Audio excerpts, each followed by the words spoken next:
नमस्कार प्यारे दोस्तों। आज ये लेक्चर नहीं, यह कहानी है दो भाइयों की। ये कहानी है 14वीं शताब्दी के मध्य की, जब तुर्कों ने दो भाइयों को गिरफ्तार किया, उनके ऊपर जुल्म किए, जबरन उनका धर्म परिवर्तन किया और उन दोनों भाइयों को उन्हीं की प्रजा को दबाने के लिए भेजा गया। जब वो दोनों अपने क्षेत्र में गए, उन्होंने अपनी प्रजा की दुर्दशा को देखा। इस दुर्दशा को देखकर उन्हें बड़ा गुस्सा आया। उन्होंने अपने गुरु का आशीर्वाद प्राप्त किया और गुरु का आशीर्वाद प्राप्त करने के बाद उन दोनों ने मिलकर एक स्वतंत्र साम्राज्य की स्थापना की। मैं बातचीत कर रहा हूं हरिहर और बुक्का नाम के दो भाइयों की, जिन्होंने विजयनगर साम्राज्य की स्थापना 1336 ईस्वी में की थी। चलिए शुरुआत से शुरू करते हैं हमारी इस कहानी को। हरिहर और बुक्का ये पहले काकतीय सामंत थे। उसके बाद में कंपिली नामक राज्य जो कर्नाटक में स्थित था, वहां पर इनको मंत्री नियुक्त किया। उस समय संपूर्ण उत्तर भारत विघटनकारी शक्तियां जो हैं वहां पर विद्यमान थी, और इन विघटनकारी जो शक्तियां हैं, इन्होंने अपनी शक्तियों को और बढ़ाने के लिए अपने साम्राज्यवादी नीतियों के चलते दक्षिण भारत की तरफ अपना रुख किया। मैं बातचीत कर रहा हूं दिल्ली के उस समय के तत्कालीन शासक मोहम्मद बिन तुगलक के बारे में। मोहम्मद बिन तुगलक जब कंपिली राज्य में पहुंचा, तब उसने वहां पर बहुत ही तोड़फोड़ मचाई, उस जगह को लूट लिया, उस जगह का विनाश कर दिया, वहां के लोगों को काफी परेशान किया, वहां की प्रजा काफी दुखी हुई। कंपिली में उसी समय मंत्री थे हरिहर और बुक्का। मोहम्मद बिन तुगलक ने हरिहर और बुक्का को वहां से उठाया, उनको गिरफ्तार किया और दिल्ली ले गया। दिल्ली ले जाकर उनका धर्म परिवर्तन किया, उनको हिंदू से मुस्लिम बना दिया। मुस्लिम बनाने के बाद जब उसे पता चला कि कंपिली की जो प्रजा है वह विरोध प्रदर्शन कर रही है, तो उसने उन्हीं दोनों भाइयों को कंपिली में भेजा। जब वो दोनों भाई वहां गए, उन्होंने अपनी प्रजा की दुर्दशा को देखा, अपने गुरु विद्यारण्य का आशीर्वाद प्राप्त किया, और आशीर्वाद प्राप्त करके उन्होंने विजयनगर साम्राज्य की स्वतंत्रता की घोषणा की और एक विजयनगर साम्राज्य स्थापित किया। जिस समय उत्तरी भारत में दिल्ली सल्तनत विद्यमान थी, ठीक उसी समय दक्षिण में दो साम्राज्य थे, एक बहमनी साम्राज्य था और एक विजयनगर साम्राज्य था। किस प्रकार से विजयनगर साम्राज्य ने 300 वर्षों से भी अधिक का अपना शासन पूर्ण किया, और किस तरह विजयनगर साम्राज्य का विघटन हुआ, किस प्रकार से विजयनगर साम्राज्य का पतन हुआ, ये सारी की सारी चीजें हम आज की क्लास में पढ़ने वाले हैं। चलिए शुरुआत करते हैं कुछ मैप्स की सहायता से, हमारी स्लाइड की सहायता से, ताकि चीजें आपको और अधिक समझ में आए। वीडियो अच्छा लगे तो कमेंट सेक्शन में कमेंट करके जरूर बताएं, वीडियो को लाइक जरूर करें।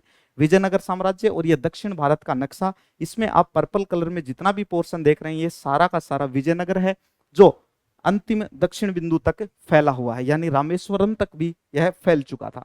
चलिए इसके बाद हम कुछ आगे देखते हैं।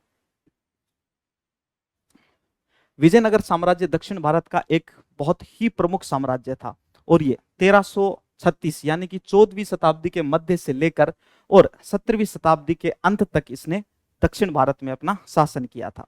इस वंश की साम्राज्य की स्थापना 1336 ईस्वी में हरिहर और बुक्का नाम के दो भाई हैं, इन्होंने इसकी स्थापना की थी।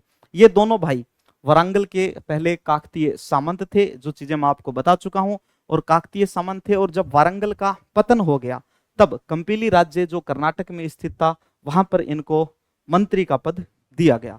इसके बाद क्या कहानी होती है, ये देखिए, आप यहां पर देख सकते हैं, ये काकतीय है, ये काकतीय है, और यहां पर ये क्या थे, सामंत थे।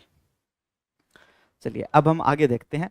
विजयनगर साम्राज्य में संपूर्ण दक्षिण भारत शामिल था। जैसा कि आपने मैप में देखा, लगभग संपूर्ण दक्षिण भारत इसमें शामिल था। रामेश्वरम तक इस साम्राज्य का फैलाव हुआ था। तमिलनाडु और वर्तमान केरल के जो चेरो के क्षेत्र थे, वो भी इसमें शामिल थे। 1336 से लेकर और लगभग 1646 ईस्वी तक इस पर 4 वंशों के लगभग 16 शासकों ने शासन किया था। चलिए हम आगे और देखते हैं इसको थोड़ा सा विस्तार से, जिसमें जो 4 राजवंश थे, उन चारों राजवंशों के बारे में हम जानेंगे, और कौन सा राजवंश पहले था, उसके बाद कौन सा, उसके बाद कौन सा, उसके बाद कौन सा। एग्जाम में कई बार क्वेश्चन आता है कि इनको काल क्रमानुसार व्यवस्थित कीजिए, कि पहले कौन सा वंश था, उसके बाद कौन सा वंश था, उसके बाद कौन सा, और लास्ट में कौन सा था। तो हम चारों को जानेंगे। सबसे पहले संगम राजवंश, उसके बाद में सुलु, उसके बाद में तुलु, और अंत में अराविदु राजवंश। संगम राजवंश की बातचीत की जाए तो 1336 से लेकर 1485 तक संगम राजवंश था, और 1485 से लेकर मात्र 20 वर्षों तक यानी कि 1505 तक सुलभ राजवंश था। इसके बाद 1505 से 1570 तक लगभग 65 वर्ष तक तुलुव राजवंश का शासन रहा, और 1570 से 1650 तक विजयनगर साम्राज्य में अराविदु राजवंश का शासन रहा। विजयनगर साम्राज्य पर शासन करने वाला पहला राजवंश साम्राज्य के संस्थापक हरिहर प्रथम और बुक्का, इसी राजवंश से संबंधित थे। हरिहर और बुक्का कौन से राजवंश के थे? संगम राजवंश के थे। और कब इन्होंने स्थापना करी? 1336 ईस्वी में विजयनगर साम्राज्य की स्थापना की। सुलभ राजवंश 1485 से 1505 तक, जो मैं आपको बता चुका हूं, नरसिंह द्वारा स्थापित था। संगम वंश के बाद साम्राज्य का दूसरा यह राजवंश बना था।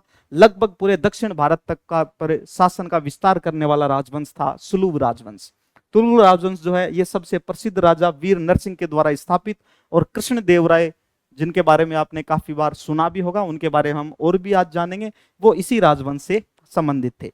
अराविदु राजवंश जो है तिरुमाला द्वारा स्थापित था। यह दक्षिण भारत में विजयनगर साम्राज्य पर शासन करने वाला चौथा और अंतिम हिंदू राजवंश था। जैसा कि मैंने स्टार्टिंग में आपको बताया था कि दक्षिण भारत में सिर्फ दो राज्य थे, स्वतंत्र राज्य। कौन कौन से? एक बहमनी साम्राज्य और एक विजयनगर साम्राज्य। इन दोनों के बीच में आपस में हमेशा लड़ाइयां चलती ही रहती थी। अब इन लड़ाइयों का क्या परिणाम हुआ था, कब कब कौन सी क्या क्या लड़ाइयां हुई थी, ये तो आपको आगे पता चल ही जाइएगा। चलो हम आगे स्टार्ट करते हैं हमारी स्लाइड्स को।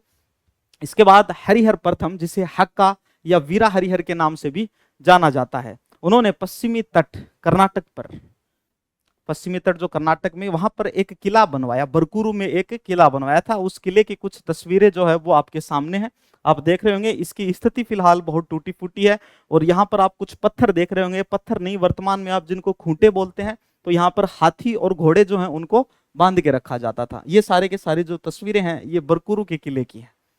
बुक्का राय 56 से 77 तक, इसने अपने 21 साल के शासनकाल में साम्राज्य का महत्वपूर्ण विस्तार किया, और 1371 तक उन्होंने मदुरै की सल्तनत को पराजित कर दिया और अपने क्षेत्र को रामेश्वरम तक बढ़ा लिया, यानी सुदूर दक्षिण तक इन्होंने अपने साम्राज्य को बढ़ा लिया था।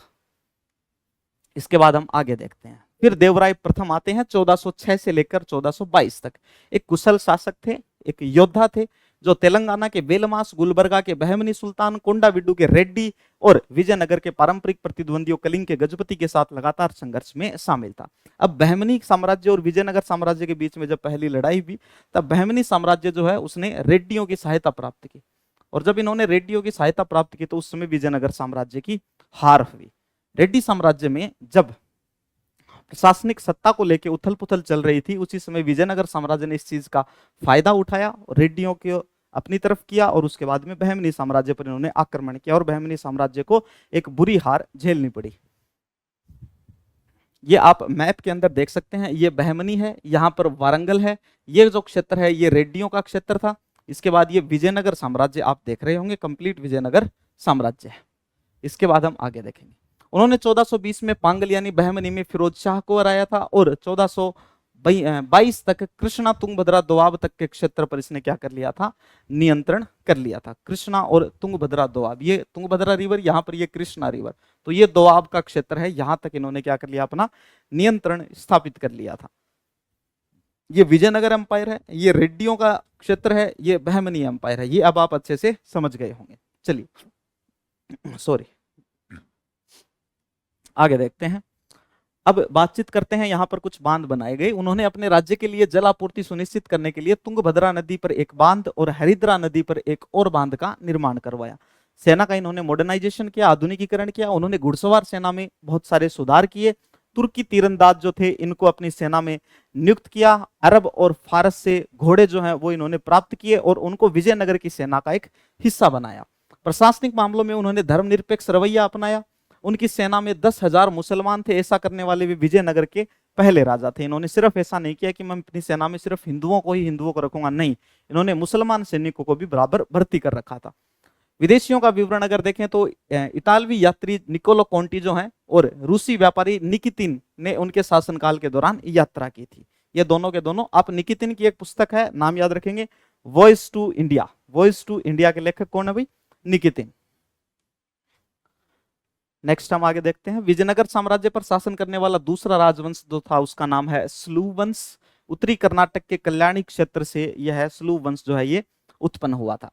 स्लूव नरसिंह देव राय 85 से लेकर 1491 तक इन्होंने शासन किया और राजवंश के पहले सम्राट। इन्होंने विद्रोहों को दबाने पर ध्यान केंद्रित किया था कि हमारे ही राज्य में हमारे खिलाफ कोई विद्रोह ना कर सके, क्योंकि राज्य के अंदर ही अगर विद्रोह होता है तो वाकई में राज्य की जो स्थिति है वह कमजोर पड़ती है।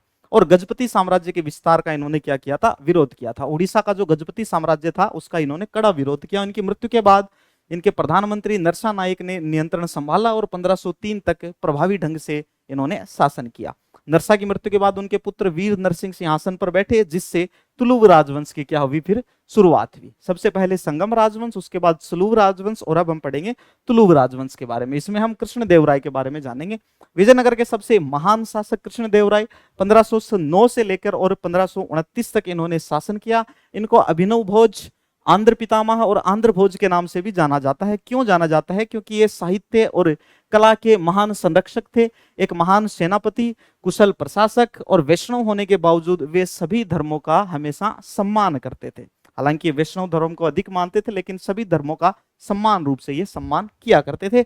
अष्ट दिग्गज इन्हीं के दरबार में, आज प्रतिष्ठित तेलुगु विद्वान जिन्हें अष्ट दिग्गज कहा जाता है, इनके दरबार की ये शोभा बढ़ाते थे। इनमें अलासीन पेडन्ना की बातचीत आप कर सकते हैं, तेनाली रामकृष्ण और पिंगली सुरन्ना जैसे विद्वान जो हैं वो शामिल थे।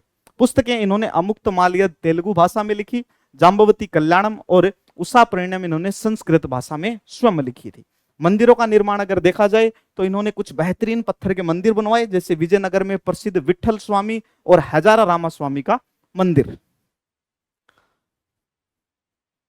विजयनगर साम्राज्य जो है ये अराविदु राजवंश के अधीन रहा था।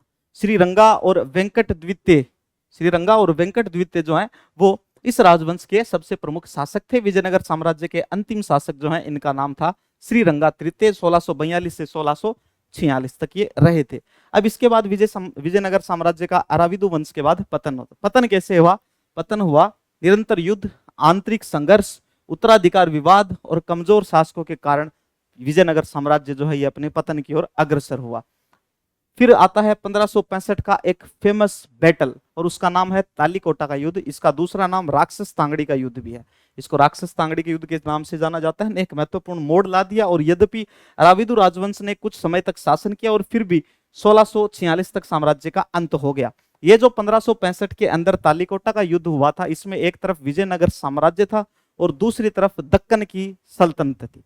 दक्कन की सल्तनत में जैसे बीजापुर है, गोलकुंडा है, बीदर है, इस तरह के ये जो सल्तनतें थी ये एक जगह थी, इनका गठबंधन था। और एक तरफ विजयनगर साम्राज्य था, जिससे विजयनगर साम्राज्य की बहुत बुरी हार हुई, और उसके बाद लगातार विजयनगर साम्राज्य अपने पतन की ओर बढ़ता गया। अब इसके बारे में हम दो एक क्वेश्चन करते हैं, अच्छे क्वेश्चन। जैसे सबसे पहला क्वेश्चन है, देवराय प्रथम को प्रारंभ में बहमनी सल्तनत के विरुद्ध विनाशकारी पराजय का सामना क्यों करना पड़ा? फटाफट से बताएंगे क्यों करना पड़ा इनको। पहला ऑप्शन है वारंगल के साथ बहमनी संधि के कारण। दूसरा, अपनी सेना में मुसलमानों को भर्ती करने से इनकार करने के कारण।